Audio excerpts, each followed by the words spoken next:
দশম টি-20 বিশ্বকাপ খেলা হচ্ছে না বাংলাদেশের, অথচ আগের 9টা আসরের প্রত্যেকটিতে অংশ নিয়েছিল টাইগাররা। যদিও সুখকর স্মৃতির পাল্লা ঝুঁকে নেই, বিষাদের পাল্লাই ভারী, তবুও ক্রিকেটের সংক্ষিপ্ততম ফরম্যাটে বাংলাদেশের পক্ষে আনন্দের উপলক্ষ আনার চেষ্টা করেছেন ব্যাটাররা। ওমানের বিপক্ষে তামিম ইকবাল খানের সেঞ্চুরি টি-20 বিশ্বকাপে বাংলাদেশের প্রথম ও একমাত্র সেঞ্চুরি। তবে রান সংগ্রহের দিক থেকে সাকিব আল হাসান রয়েছেন সবার উপরে, এমনকি স্ট্রাইক রেটটাও তারই সবচেয়ে বেশি। 43 ইনিংসে ব্যাট করে সাকিবের সংগ্রহ 853 রান। টি-20 বিশ্বকাপে তিনি ব্যাট করেছেন 120 স্ট্রাইক রেটে, 4টি 50 আছে তার নামের পাশে।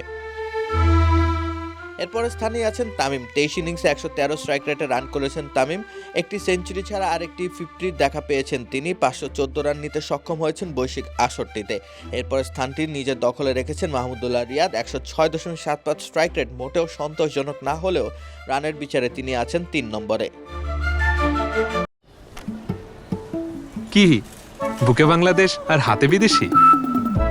এই যে হোয়াইট প্লাস প্রো সেনসিটিভ স্কয়ারের।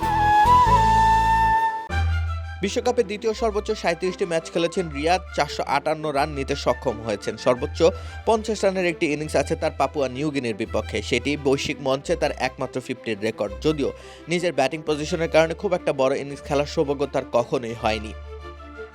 যথারীতি পঞ্চপাণ্ডবের চতুর্থ তারকা মুশফিকুর রহিম রান সংগ্রহের বিচারে আছেন 4 নম্বরে। 107-এর একটু বেশি স্ট্রাইক রেটে 402 রান করতে সক্ষম হয়েছেন মুশফিকুর রহিম। তৃতীয় সর্বোচ্চ 33টি টি-20 বিশ্বকাপ ম্যাচ খেলেছেন তিনি। টি-20 বিশ্বকাপে বাংলাদেশের পক্ষে পঞ্চম সর্বোচ্চ রান করেছেন লিটন কুমার দাস।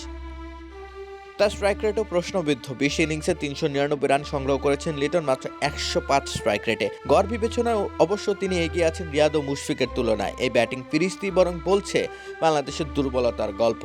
ব্যাটারদের ব্যর্থতায় টি-20 বিশ্বকাপে খুব বেশি সফলতা কখনোই বাংলাদেশের পক্ষে ধরা দেয়নি। সেই ধারা পরিবর্তনের সুযোগ এ দফা ছিল বটে, কিন্তু দশম টি-20 বিশ্বকাপে তো অংশই নিচ্ছে না বাংলাদেশ।